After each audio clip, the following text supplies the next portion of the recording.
Olá, estamos começando mais um Central do Esporte aqui pela TV Unifra e, de praxe, apresentando os nossos convidados de hoje e de sempre, né?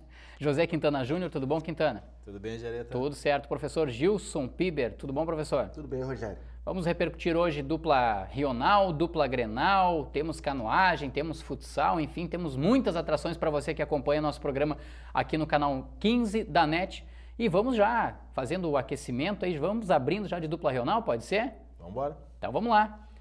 O que acharam da dupla Rional no fim de semana? O Inter de Santa Maria só venceu de 4-1 a equipe do Santa Cruz, abrindo uma goleada aí, mais uma goleada por sinal. Parece-me que cada vez mais encaminhada para o pentagonal final aí, enfim, vamos ver o que se apresenta, o que vocês acham aí?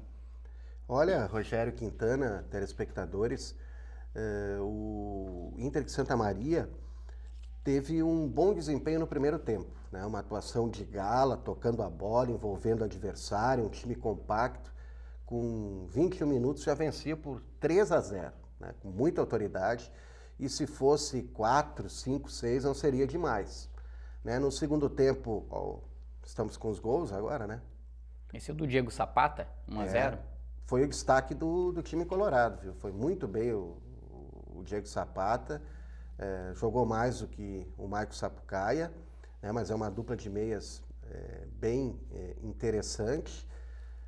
Aí a falha do Ivan e o Rodrigo, já está sendo chamado de Rodrigo. Já está assim, Dominou de perna direita e com a mesma perna direita driblou o goleiro e marcou o segundo gol do Inter de Santa Maria. Agora, o adversário ajudava um pouquinho também, pedia, né? Muita aplicação, assim, muita vontade, mas quase que nenhuma qualidade técnica, né? Esse também foi um gol bonito, né? Rodrigão, Diego Zapata de calcanhar, deixou o Weiner na cara do gol e com a direita, hein? Weiner outro destaque também, jogou na lateral esquerda. Aí o gol do Santa Cruz. Marcado pelo Garibaldi, né? Que já passou aqui pelo Inter de Santa Maria. Wagner Garibaldi.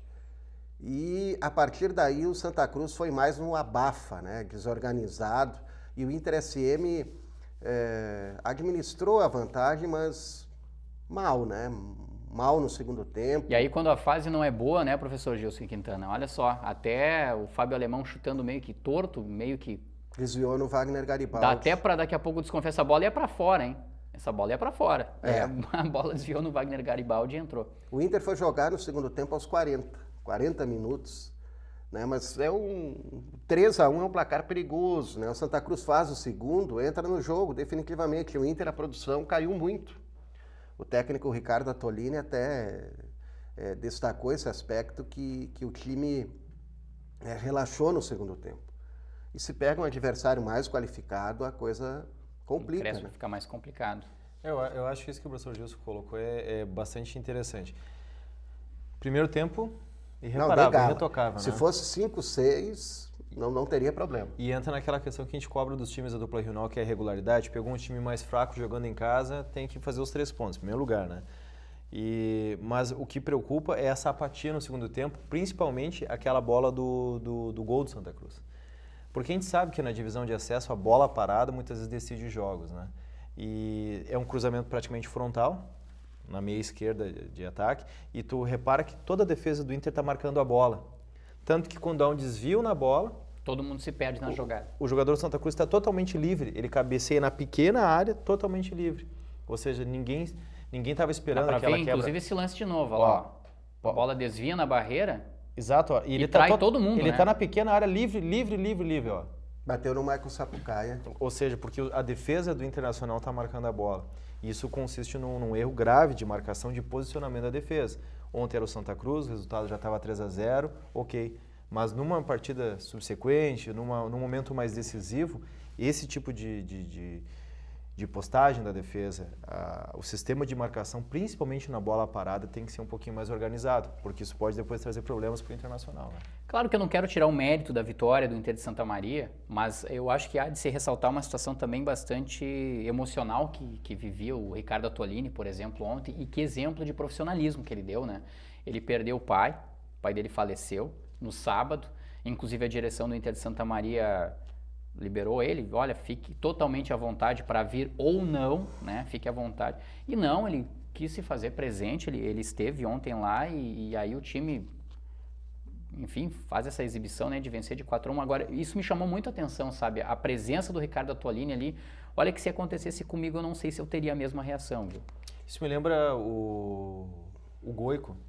Acho que foi no ano de 2006 ou 2007, eu não lembro. O pai dele faleceu num acidente de caminhão e ele, defendendo as cores do Internacional, entrou em campo e o time jogou por ele. E quando acabou o jogo, ele desabou aquela vez. Foi uma situação bastante emocionante. E acho que a do Ricardo Atualini se assemelha nesse sentido.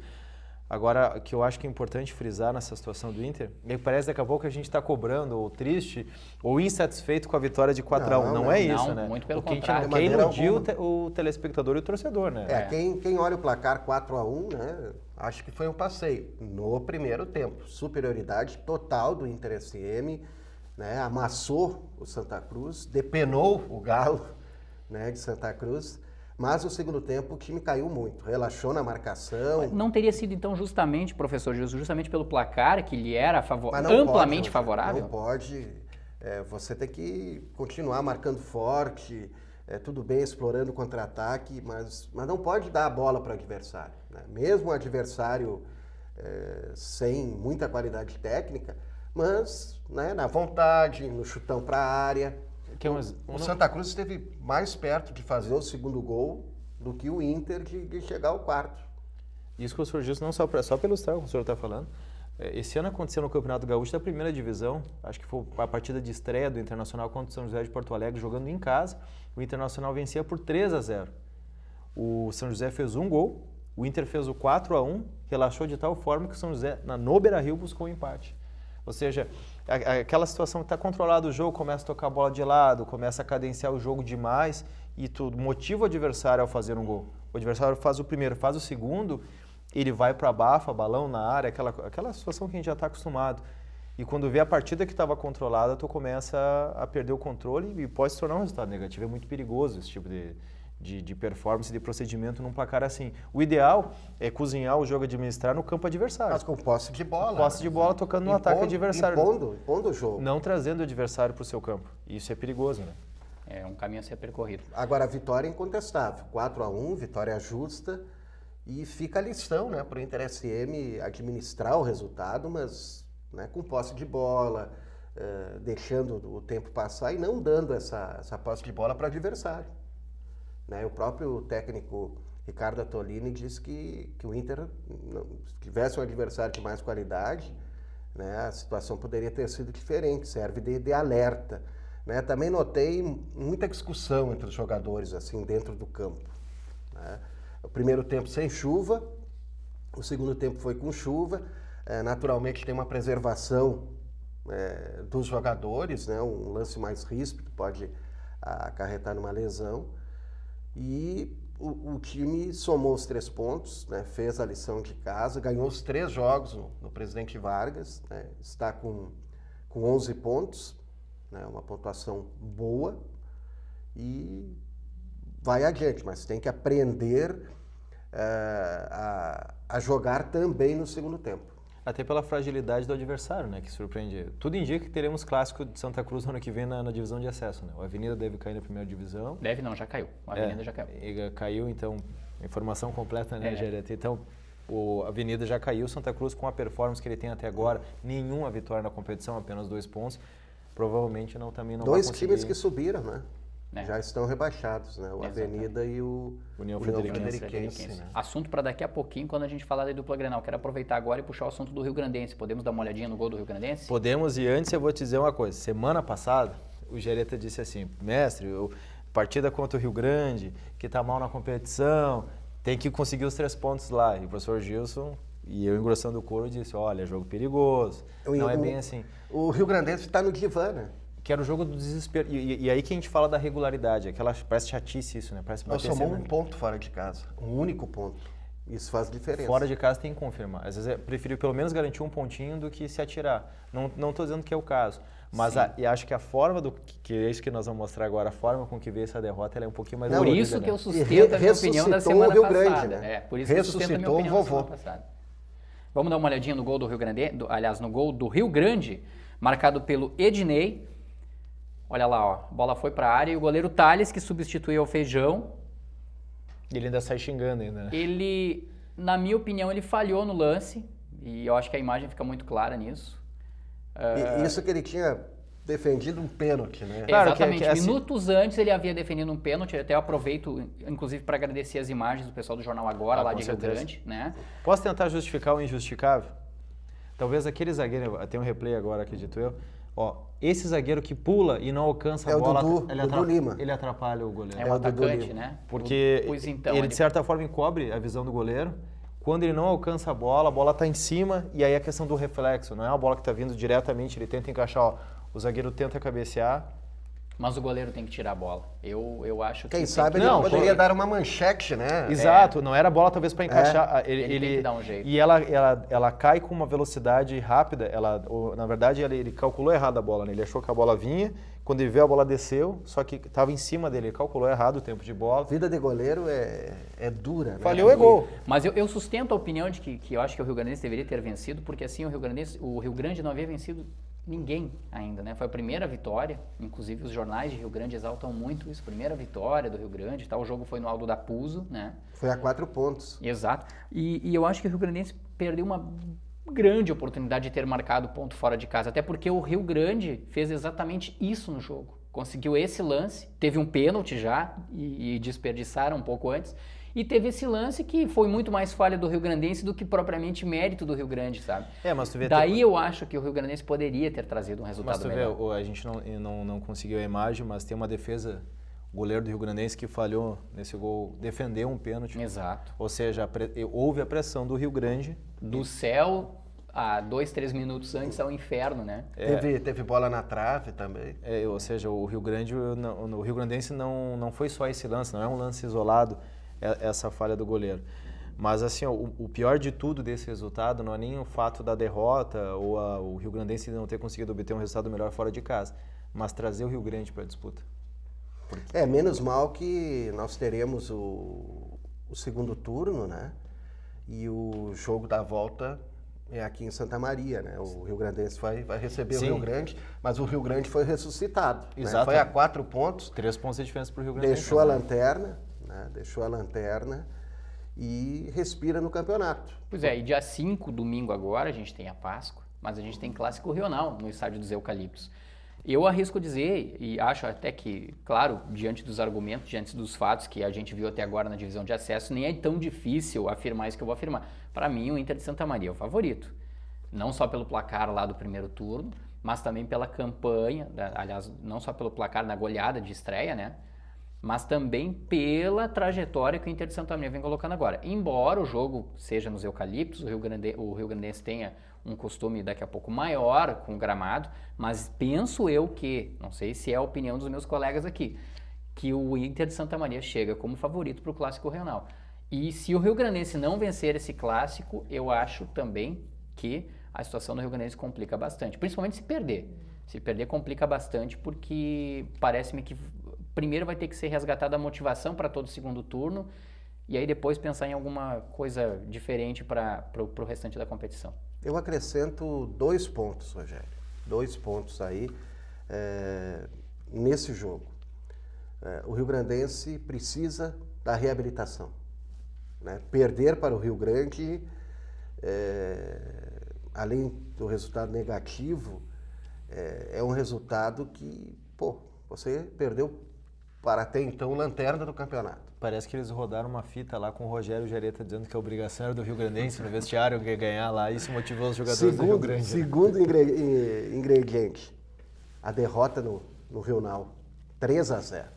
Então, por aí, o técnico Luciano Correia já tem 2 fatos para conversar com os jogadores. Eu não falo nem motivá-los, né, porque jogador que não estiver motivado num clássico, né, ele tem que sentar no banquinho lá e ficar olhando.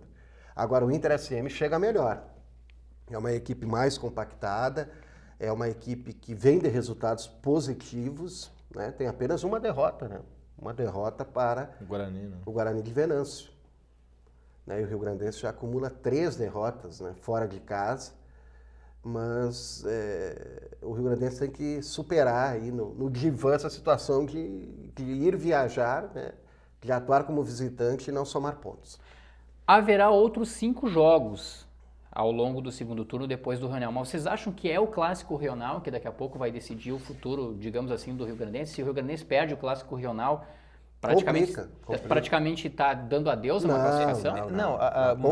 Matematicamente não, mas a questão é psicológica. Uma nova derrota num clássico pode fazer com que o segundo turno se torne uma realidade pesada. Por que isso? Ele começou a competição com uma goleada, levando uma goleada para o Internacional Santa Maria. E jogando mal.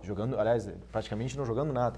No jogo seguinte, ele deu a resposta. Ele venceu em casa e começou aquela situação, ganha em casa, perde fora. Ou empata em casa, o caso do Pelotas ali. Mas deu uma resposta rápida para evitar a crise.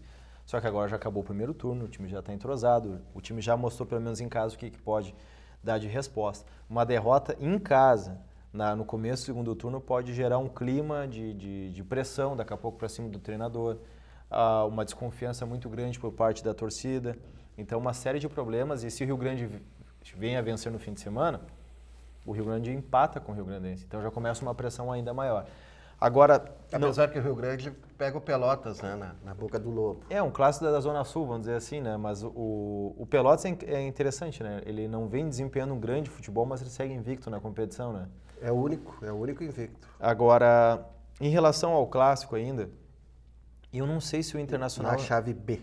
No grupo B, né? Eu não sei se o Internacional ele é tão favorito assim no próximo domingo, porque fora de casa o Internacional também não vem desempenhando um grande futebol. O Rio Grandense em casa teve a goleada aplicada em cima de São Gabriel na última semana, teve um empate contra o Pelotas. Que dava a esperança de ir a Rio Grande e voltar com a vitória. Exato. Na pior das hipóteses, com 1 ponto. E venceu o Santa Cruz em casa também. Então eu acho que o Rio Grandense em casa ele tem desempenhado um outro papel. E o Rio Grandense tem aquele detalhe que a gente já conversou aqui, que é a questão do fator campo, o campo mais reduzido. E o Rio Grandense vai com uma gana para esse jogo. Porque não só o clássico, mas aquele 3-0 com certeza está entalado aqui. A derrota no clássico deixa o Rio Grandense, não digo abalado, né? Mas acende uma luz amarela de preocupação. O empate, né, deixa meio termo, né? E a vitória motiva, né, para essa reta final do campeonato, claro, né, no segundo turno. Para a gente concluir esse primeiro bloco, então, do Central de Esporte de hoje, dá para dizer que no grupo A o Glória está encaminhadíssimo, com 18 pontos classificado já para a próxima fase. E no grupo B a gente colocaria aí o Guarani de Venâncio Aires, o Pelotas e quem sabe já o Inter de Santa Maria também classificados? Eu creio que sim. Eu ia dizer pelo desempenho dos outros times, porque se classificam 5, né? Sim. Se a gente imaginar que o sexto colocado, que é o Rio Grande, está com 4 pontos, a 7 pontos do Internacional de Santa Maria, e o Santa Cruz, coitado, com 2 pontos, o Internacional com 9 pontos à frente, eu acredito que o Internacional está bem encaminhado. Só uma tragédia para tirar o Inter de Santa Maria, né? Mas uma série de tropeços. O Santa Cruz vem em mudança por aí. O técnico Sananduva colocou o cargo à disposição, né? E o Santa Cruz agora só joga na rodada do dia 12, aí deve trazer alguns reforços para, na pior das hipóteses, fugir do rebaixamento, né? Deve trazer provavelmente reforços do Campeonato Gaúcho, né? E até jogadores que estavam no Avenida. No Avenida, né? Que tem que olhar a questão financeira. Exatamente. Vamos fazer um intervalo então? Pode ser? A gente faz então agora um intervalo, mas daqui a pouquinho tá voltando com o segundo bloco para falar de dupla Grenal, enfim, para falar de outros esportes. Não sai daí.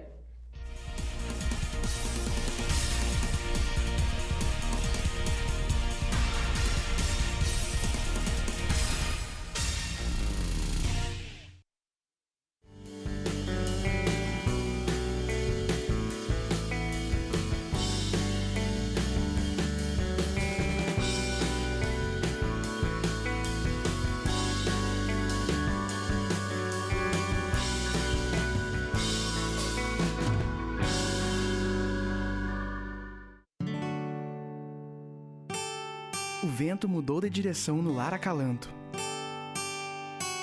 Agora, além de amparar crianças que convivem com o vírus HIV, a casa está acolhendo famílias e crianças que possuem doenças crônicas degenerativas.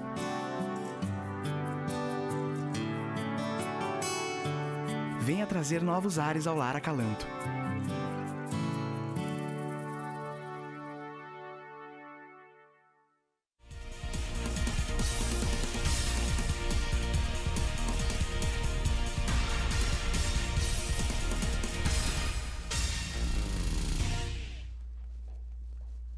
Segundo bloco do programa Central do Esporte de hoje, aqui pela TV Unifra, canal 15 da NET. Agora para falar de dupla Grenal, Campeonato Gaúcho da Primeira Divisão. Algo, enfim, campeonato que a gente quer ver a dupla regional o ano que vem, né? Disputando. Embora para o Rio Grandense seja um pouco difícil. Agora a dupla Grenal, o Inter de Porto Alegre venceu 1-0 União Frederiquense. O Grêmio suou um pouquinho até fazer o 2-0 no São Paulo de Rio Grande. Dupla Grenal já está classificada, resta saber agora só quem vai ficar em primeiro e segundo lugar, e me parece que o jogo de praxe que vai decidir isso vai ser na quarta-feira, Inter e Ipiranga de Erechim, no Beira-Rio, jogo atrasado, onde se o Inter vencer, o Inter passa o Grêmio, e aí vai ficar tudo para a última rodada. Alguma consideração dos colegas da mesa? Eu sempre dou preferência ao mestre, né? Não, hoje a dupla Grenal, vamos abrir esse bloco aí com a... Vamos começar com o Caçula? Então... Até porque o Ipiranga também já está classificado, mas é claro que busca ficar entre os 4 primeiros para aquela fazer vantagem, o né? jogo em casa. A sabedoria disse, o Caçula ele é ansioso, ele quer falar logo, então ele passou a bola para...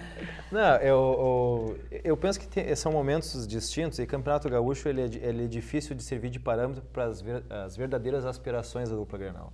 O Internacional esse ano na Libertadores, o Grêmio pensando em Copa do Brasil, aliás, essa semana enfrenta o Campinense, né? Esta quarta-feira. E se faz algumas críticas em relação ao desempenho da dupla de forma diferente. Assim. Em primeiro lugar, o Internacional. Por que essa crítica pesada? A gente falava no primeiro bloco ali sobre a vitória do Internacional de Santa Maria por 4-1 e mesmo assim as críticas, né? E se pergunta por que o Diego Aguirre está sendo criticado e pressionado nesse momento do Internacional, uma vez que o Inter vem bem, teoricamente vem bem na Libertadores, né? Perdeu apenas para o The Strongers na estreia, e em termos de percentual de aproveitamento, número de partidas a menos, o Internacional hoje tem a melhor campanha do Campeonato Gaúcho. Agora, quarta-feira, enfrentando o Ipiranga, equilíbrio número de partidas, vamos saber se o Internacional precisa ganhar. Mantém. O que eu acho que preocupa o Internacional neste momento, o torcedor, e por isso a crítica da imprensa é: Rogério, fala aí a escalação do Internacional para 2015. É difícil. Cada jogo muda, assim como a do Grêmio, né? Não existe, mas assim, ó, a do Grêmio é muito mais por um fator lesão. Mas eu vou além. Eu acho que é o desempenho. Não, também. O desempenho do Internacional. E é isso que eu ia dizer. Preocupa porque o Internacional tem peças, tem jogadores, tem opções. Tem os jogadores lesionados, tem o Lissandro, que recém chegou, o Lissandro Lopes, o argentino, fez uma artroscopia no joelho. Tem o D'Alessandro, tem o Nilmar, que ainda estão no departamento médico. Tem. Mas o Internacional tem opções como o Sacha, tem o Vitinho, que está na seleção brasileira de base. Tem uma série de jogadores que são considerados de qualidade. E aí falta essa questão do rendimento. Pois então, mas rendimento, professor Gilson. Que culpa, por exemplo, tem o Diego Aguirre quando o Alex perde um pênalti como perdeu no domingo contra o União Frederiquense? Um jogador de qualidade, que a gente sabe que a tendência é que ele converta o pênalti, aí ele vai lá, o goleiro do União Frederiquense defende. E aí? Qual é a culpa do Diego Aguirre? Eu acho que ele peca quando não define, né, uma composição tática decente para o time. É muita mudança, o time não consegue se entrosar, é claro que tem os lesionados, né, mas o sistema de jogo muda, né, varia de um jogo para o outro, as peças são modificadas, né, daí fica a pergunta: não tem bom desempenho porque não tem um sistema tático definido, ou não tem um sistema tático definido porque não tem bom desempenho? É uma situação que ele tem que resolver. Que por vezes a imprensa de Porto Alegre pega um pouco pesado, principalmente quando o técnico é estrangeiro. Isso que ele é muito educado, hein? Mas perdeu um pouquinho a paciência no domingo, durante a entrevista coletiva, ao ser questionado em relação à permanência no cargo, ou se ele entendia que estava sofrendo pressão, e ele devolveu a pergunta ao repórter, dizendo: por que você pergunta isso? Né? E aí, estamos bem na Libertadores, estamos bem no Campeonato Gaúcho, os resultados estão aí. Mas e eu não entendo o porquê da pressão. Assim ele respondeu, né? Tentando ser mais objetivo, porque eu fiquei acabando me alongando e não disse nada na minha participação anterior. Em primeiro lugar, o seguinte: Gauchão não é parâmetro. O grupo do Inter da Libertadores tem algum candidato ao título? Honestamente, não tem. E o Internacional vem enfrentando o próprio Inter. Não, com exceção do Internacional, perdão. Mas o Inter vem enfrentando muitas dificuldades em relação aos adversários. No domingo, o União Frederiquense, que é um time que já está rebaixado, o Internacional teve muita dificuldade com o time titular. E aí a questão que eu queria dizer dos jogadores lesionados e dos desfalques. Tu pega um Corinthians que hoje parece ser o time mais pronto no cenário nacional.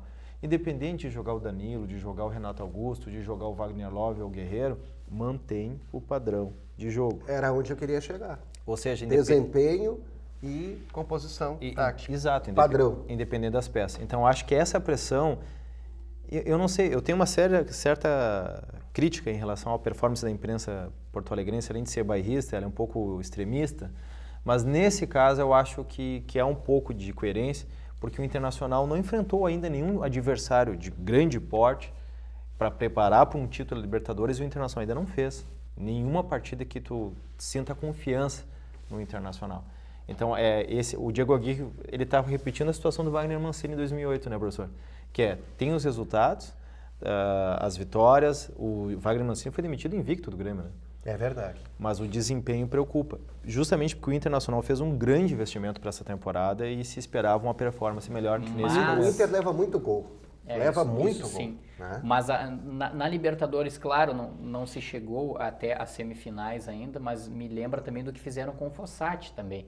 O Internacional jogava o Gauchão, teve alguns reveses, o Fossati treinando a equipe no Gauchão e sempre foi muito claro de que a prioridade colorada era a Libertadores e o Fossati foi levando a equipe, e chegaram às semifinais e de uma hora para outra demitiram o Fossati. Me passa isso também pela cabeça, que parece que às vezes a imprensa de Porto Alegre e enfim, a direção, seja Grêmio ou Inter, eles são muito cri-cris quando o assunto o tocante a um técnico estrangeiro. E eu não sei o porquê, se isso é preconceito ou é desconfiança, enfim.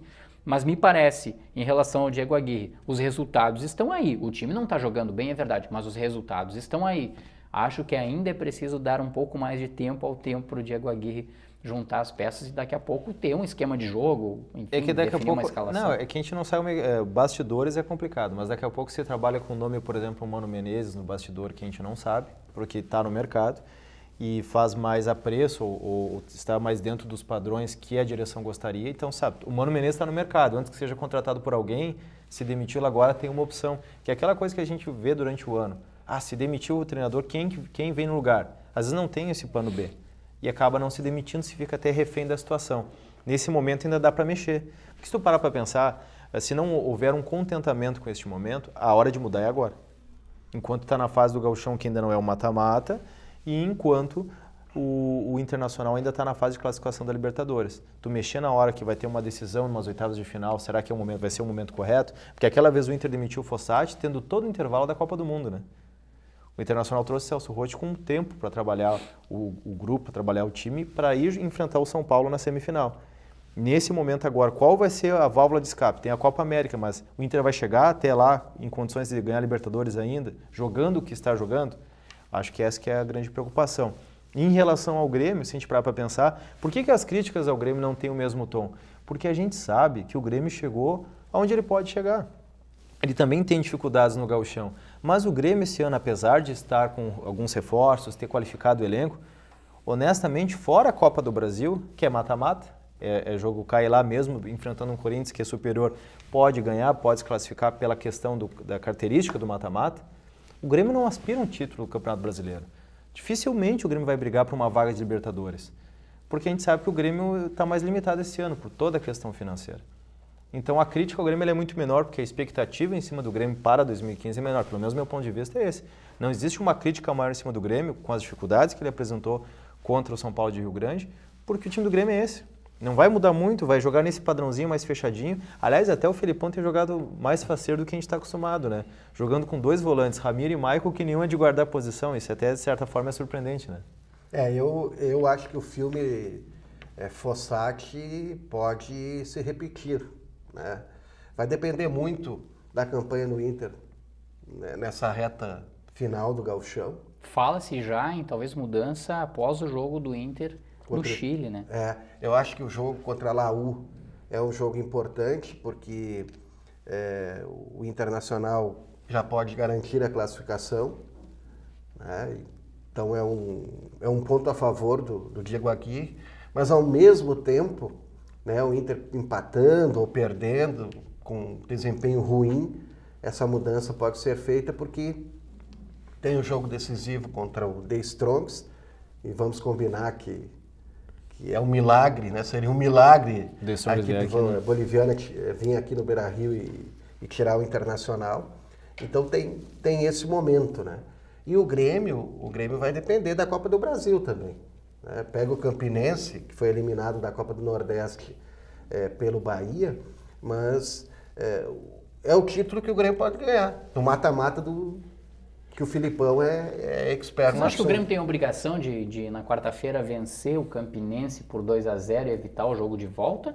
Ou não é jogo jogado? Jogo jogado, claro que não é. Mas vencendo lá ou empatando já é um bom resultado para aquilo que o Grêmio apresenta na temporada. Eu acho que ganhando lá já é um bom resultado, né? Se vai eliminar no jogo de ida é outro detalhe, né? Porque, como disse o Quintana, o gauchão tem que servir para apontar os erros, para ver onde está errado. Por isso que a cobrança é maior em cima do Internacional. Não tem definição de time, na Libertadores vai ganhando, mas não convence, o torcedor, né, fica preocupado. E o Grêmio, ao contrário, largou mal no gauchão, foi se recuperando, trouxe alguns reforços, mas também é um time limitado, né? É um time limitado. Levou quanto tempo aí para superar a marcação do São Paulo do Rio Grande, né? E é um barato conversar com o torcedor, né? Às vezes a gente passa aqui na Unifra, tem o pessoal da vigilância, e a gente sabe para que times eles torcem. Tu viu agora, o Grêmio embalou, o Grêmio se empolga com o Campeonato Gaúcho. A gente sabe que a realidade não é bem essa quando a gente fica imaginando confrontos com times maiores. Mas eu concordo com o que o professor falou. Eu acho um pouco ousado dizer que tem a obrigação de eliminar o jogo da volta. Pelo atual momento do Grêmio. Agora que está começando a se configurar um sistema de jogo, um padrão, tendo jogadas ofensivas, há 2, 3 semanas era um desespero o time do Grêmio, né? E eu acredito que não perdendo, mas principalmente fazendo 1-0, 2-1, é um bom resultado, dá tranquilidade para o time. Porque tu imagina se o Grêmio chega a perder para o Campinense num desastre. Gramado ruim, time desconhecido, chega a ser derrotado. A pressão em cima do Felipão e todo esse momento de calmaria inverte. É que o Grêmio está formando um grupo, né? Tem os 3 zagueiros, tem o Eraso, tem o Rodolfo, o Jeromel está voltando. A lateral direita tem um problema, não tem o titular, né? Ora é Matias Rodrigues, ora é Galhardo. Ontem, no domingo, o Galhardo saiu. O Ramiro, né? O Ramiro baixou para a lateral. E foi bem. Foi melhor que o Galhardo. Tem o Marcelo Oliveira, foi bem, porque era algo que ele fazia no Juventude já, né? Tem a família Rodrigues, né? O Michael, acho que acrescentou bastante. O Everton está entrando no ataque. Tem o Luan. O Mamute, por incrível que pareça. Desenvolveu, melhorou. Tem o Brian Rodrigues. Então o Grêmio só para mim vai criando um grupo, não só um time. Não, e a grande contratação do Grêmio para 2015, na minha humilde opinião, né, se fala muito do Cebola, do Christian Rodrigues, se fala muito do Brian Rodrigues agora, é o Marcelo Oliveira. Porque o Marcelo Oliveira ele vem desempenhando com qualidade onde joga. Lateral esquerda, como volante. Esquerdo, quando ele joga como volante. Eu gosto ele mais no meio campo. Eu também, e eu vou dizer por quê. Lateral esquerdo ele vem desempenhando bem, como volante ele joga muito bem, embora o Grêmio esteja bem servido ali, e como zagueiro, numa atual situação ele joga... Ele é polivalente, né? Eu acho que o Grêmio está bem servido de laterais esquerdos. Fez 27 anos no domingo, o Marcelo Oliveira. Estava de aniversário na partida contra o São Paulo. E o currículo dele é bom, ele surgiu muito no Corinthians, campeão do Copa do Brasil. E um jogador muito bom mesmo. No Palmeiras ele enfrentou aquele momento de crise, por isso dificilmente se destacava. Mas o Grêmio tem o Marcelo Hermes, e o menino agora que eu esqueci, o Júnior, que renovou o contrato, que é muito bom jogador. Então tem dois bons nomes para lateral esquerdo. O Marcelo Oliveira daqui a pouco poderia ser aproveitado no meio de campo, justamente para ser o volante da segurança. Mas a lateral direita é um problema. Mas acho que o Matias Rodrigues ele deu uma resposta melhor esse ano, né? Se falava que ele não sabia marcar, ele pelo menos na marcação ele melhorou, que é onde se esperava mais dele, né?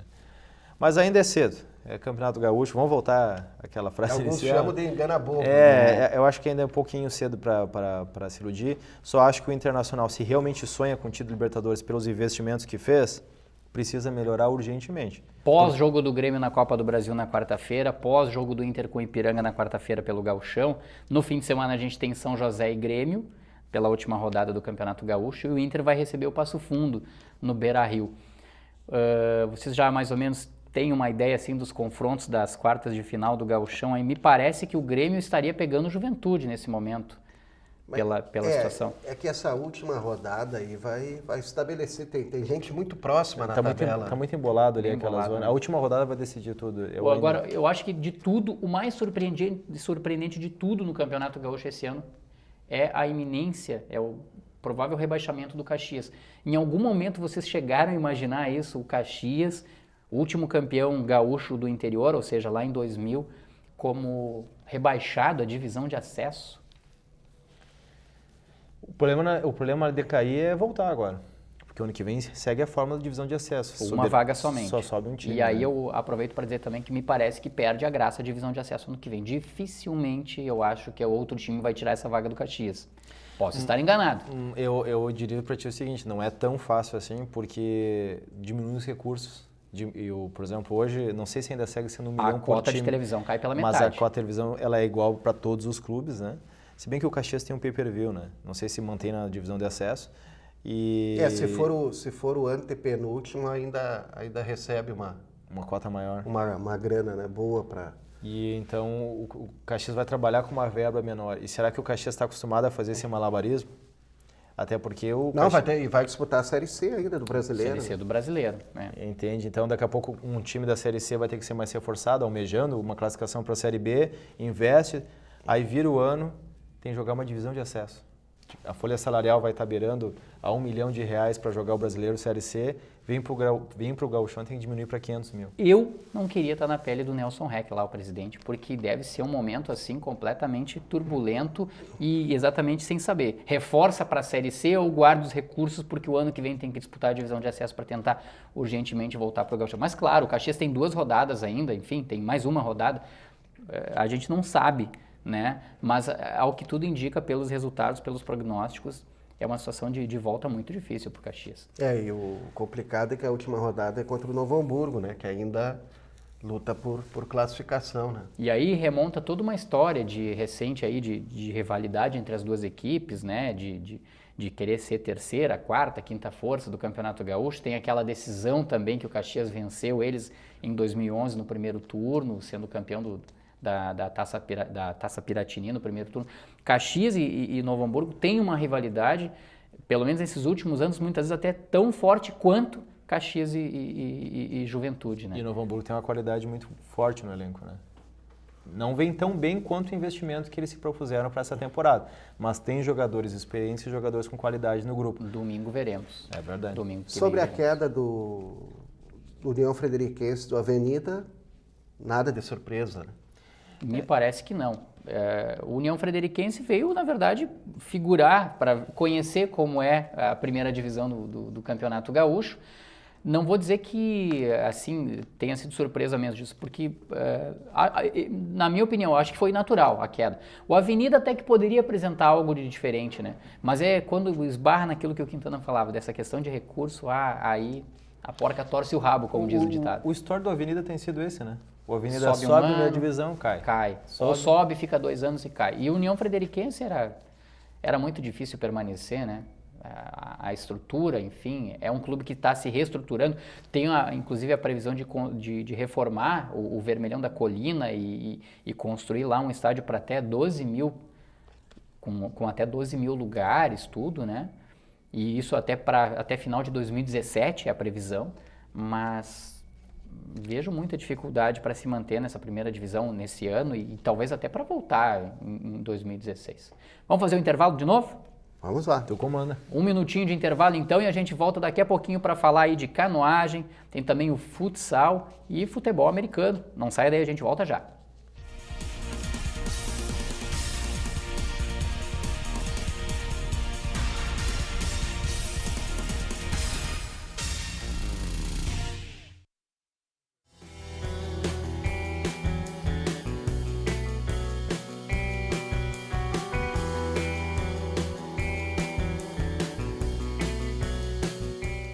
A Liga Seletiva se uniu para ajudar e salvar o planeta com Papelito, Metalinha, Super Vidro e Plasboy. Você pode fazer parte da Liga, selecionando o material reciclável da sua casa. Entre em contato com a Asmar, pelo telefone 3026-9167. Junte-se a nós.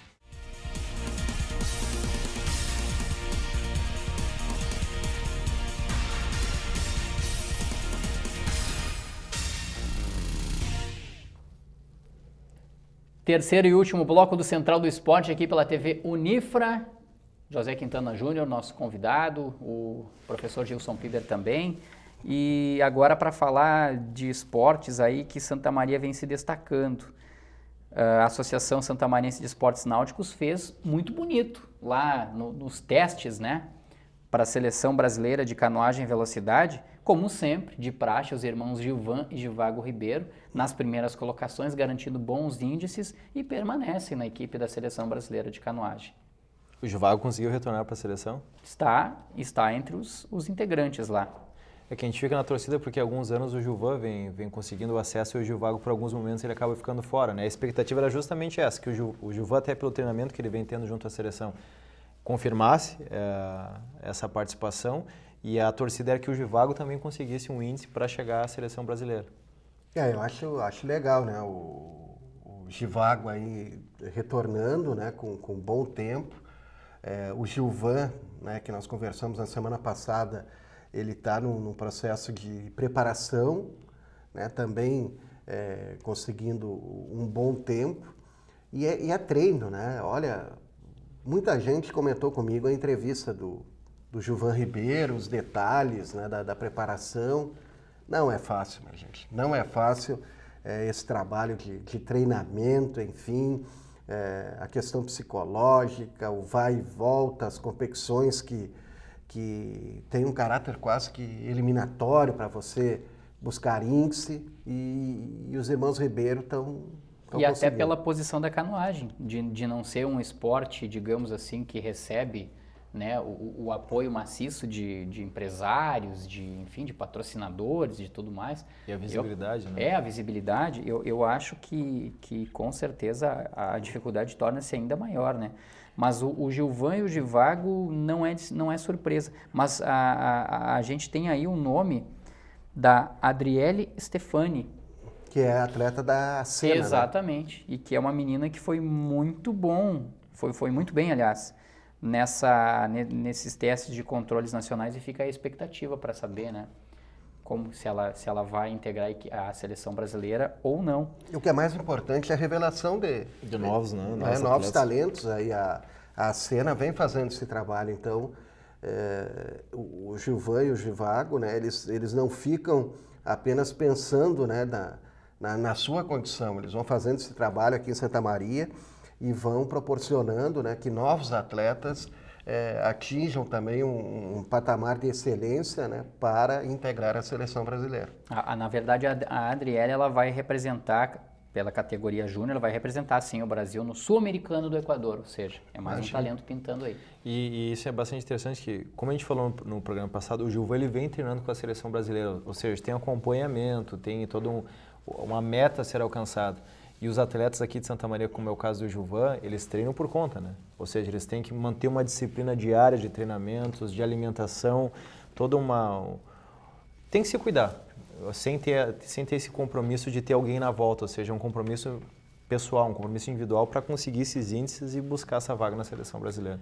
Pelo rugby, o Campeonato Gaúcho da 2ª Divisão deu o Universitário Rugby contra o Osório, 31-6.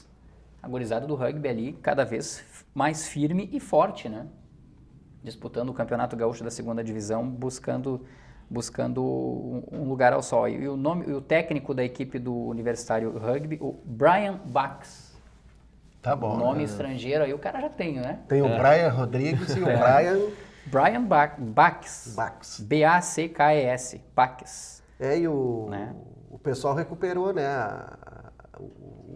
Recuperou-se do jogo pelo brasileiro, né? Exato.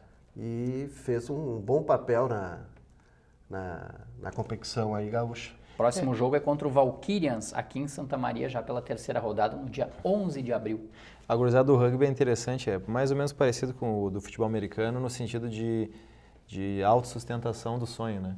Eles trabalham durante o dia, estudam e treinam por volta das 10h30, 11 horas da noite. E é um treinamento literalmente pesado, né? E eles se encontram 2 vezes por semana no máximo para treinar e se preparar para esses jogos, cada um colocando dinheiro do seu bolso para as viagens. A gurizada é guerreira. Não dá para Sempre. Não, sempre. são batalhadores. Vamos falar de futsal agora?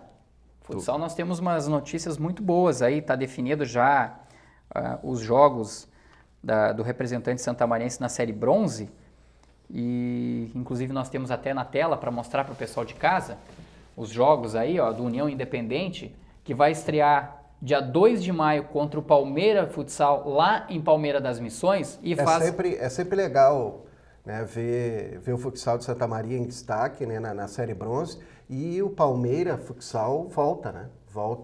Palmeira das Missões sempre teve tradição, né? E agora volta com uma equipe forte.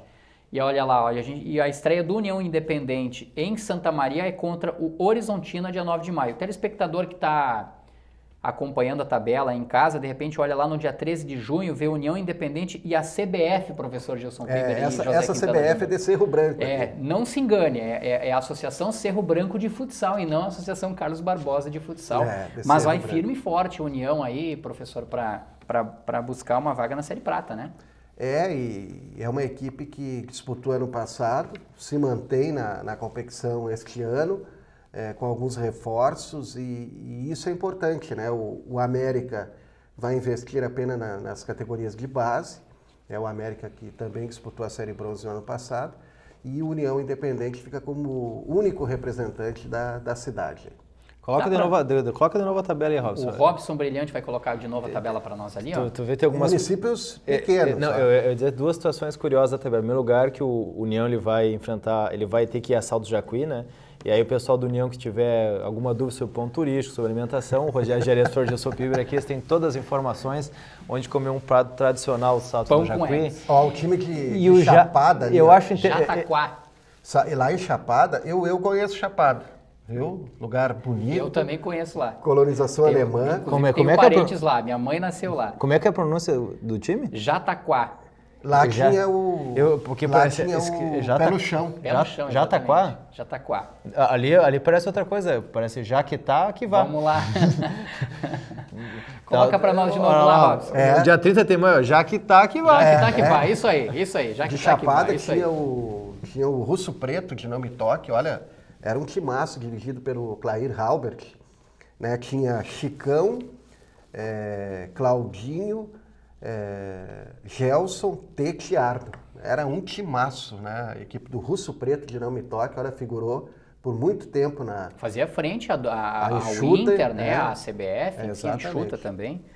E hoje é uma equipe que não e tem mais gente ali, tem Fortaleza dos Valos, tem Selbach. Né? O Selba é o time do nosso editor lá de cima, o Daniel Quartiero. É o time do coração do Daniel. É de Selba, o Daniel Javali, Quartiero, né? O técnico Javali que dirigia o Selbach. E temos também o Figueira de Tupã-Seretã. O jogo para aqui, não muito longe aqui na região e central. E Tupã vai disputar a Série Prata, né? Tupã vai disputar a Série Prata. Fortaleza dos Vales, ó. Isso no primeiro turno. Vamos dar uma olhadinha na tabela do segundo turno também, ó. O Robson Brilhante está preparando para a gente no segundo turno lá, e depois, claro, é o famoso espelho, né? Da Horizontina, tabela. Rogério. Lembra do Caipirinha de Horizontina? Exato. E do John Deere, que foi tricampeão estadual. Gaúcho, né? É verdade. É uma cidade de futsal também. E dia 5 de setembro, a CBF, a Associação Cerro Branco de Futsal, e a União Independente. Mas tem jogos, ó, principalmente esses jogos em Santa Maria, dia 18 de julho, dia 1º de agosto. É importante a torcida aí no ginásio, né? Acompanhar, poxa, dá saudade de ver aqueles jogos da primeira divisão do Campeonato Gaúcho de Futsal, né? E Santa Maria inserida, né? Lembrando lá dos tempos do Job, Santa Maria, que lá já se vão quase 20 anos, né? 19, 18 anos aí de ausência de Santa Maria na primeira divisão do Campeonato Gaúcho. Tomara que consiga, Campeonato Gaúcho de Futsal, tomara que consiga. Nós temos esse caminho. Um técnico santamariense, agora na Série Ouro, o Sandro Colvero, ele comandou a equipe de Ibirubá na Série Prata, ascendeu com o Ibirubá e agora ele treina a equipe do Cachoeira Futsal, né, na Série Ouro. Ele já está com trabalho sendo realizado lá em Cachoeira do Sul. Eu acho interessante, o futsal, ele tem duas grandes forças hoje no estado em termos de disputa de títulos. A gente até pode considerar ali a LAF e a SAF também, que no último ano fez a final com o Atlântico, o time de Lajeado. A Soeva. Time de Venâncio Aires, na verdade. E Lajeado vai disputar a Liga Nacional do Futsal. Que é a LAF, né? É. Mas as grandes forças hoje do futsal gaúcho, pelo menos nos últimos anos, é o Atlântico de Erechim e a CBF de Carlos Barbosa. Mas tem espaço para mais times. Tem espaço para mais expoentes nessa modalidade. Porque o investimento, por incrível que pareça, ele não é absurdamente tão alto, até porque a Tramontina diminuiu um pouco os investimentos na CBF, ou seja, essa diferença que tinha de folha salarial da CBF em relação aos outros times diminuiu. Os times não são tão caros assim, e o que está faltando é a formação, a categoria de base, que a gente fala, os investimentos. Santa Maria, na região central, que tem condições de ter um time em pouco tempo na Série Ouro. É uma questão de estrutura mesmo. Mas a gente que acompanhou, tu que acompanhou a CBF lá na Serra, acompanhou um período Atlântico de Erechim, a estrutura deles é uma estrutura séria, vem ano a ano. Se tiver um trabalho, fizer um planejamento para 10 anos, em 10 anos queremos estar disputando os títulos da Série Ouro do estadual, é fazer um planejamento de formação de jogadores. O Gilson Piber acompanhou toda essa escalada. A questão é a manutenção do projeto. Inclusive acompanhou, né, desde o primeiro título, né, Gilson? Você trabalhou também lá um período na Serra e você conseguiu acompanhar aquele período ali em que a CBF ascendeu, principalmente aquele título de 96 contra o Inter, né? Isso. Então, ali, eu acho que ali começou tudo e ali serve de exemplo para muitas equipes. É que eu acho que a CBF, perdão, discordar, eu acho que a CBF ela não é um modelo porque ela tem um grande investidor por trás. Por exemplo, a gente pega, o professor até lembrou bem, não foi nem a LAF, foi a Soeva de Venâncio Aires que fez a final do estadual, a Soeva, a LAF, a Unisc, são times assim, ó, que tem uma base não de um grande investidor, eles têm uma categoria de base, eles dependem de sócios, dependem de uma estrutura. O Atlântico de Erechim funciona assim também. Embora tenha a URI que patrocina o Atlântico em Erechim, não é um grande investimento. Não é um investimento que é capaz de fazer uma folha salarial gerar em torno de R$100 mil por mês. Já a CBF, ela tinha por trás a Tramontina. Então, por isso que eu digo que não é uma referência nesse sentido de formação de time, porque a não ser que Santa Maria tenha uma grande empresa que segure a onda e invista no time. A dúvida é a continuidade do trabalho, né? Eu vejo aqui em Santa Maria, com pelo menos muita dificuldade de se fazer um planejamento de 5 anos. No segundo, terceiro ano, esse planejamento vai para água abaixo. Mas é por aquilo que tu falaste, pela questão de continuidade, do investimento. Porque potencial tem atleta de qualidade aí. Olha, se você conseguisse um recurso aí de 30, 50 mil reais por mês, você estaria disputando, né, a Série Ouro aí não digo com tranquilidade, mas montando um bom grupo. Exatamente, com um time bem qualificado. Que a gente vê que os jogadores circulam muito e a folha salarial é meio semelhante nos clubes, com exceção. A exceção era justamente a CBF e agora essa diferença está diminuindo. A Caxias do Sul está retomando com a equipe do Torino, né, a disputa no futsal, né, sempre teve tradição. O Bela vai trabalhar por lá? Não?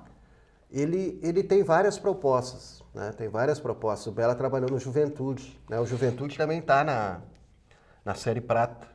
Do futsal? Então, né, são investimentos aí.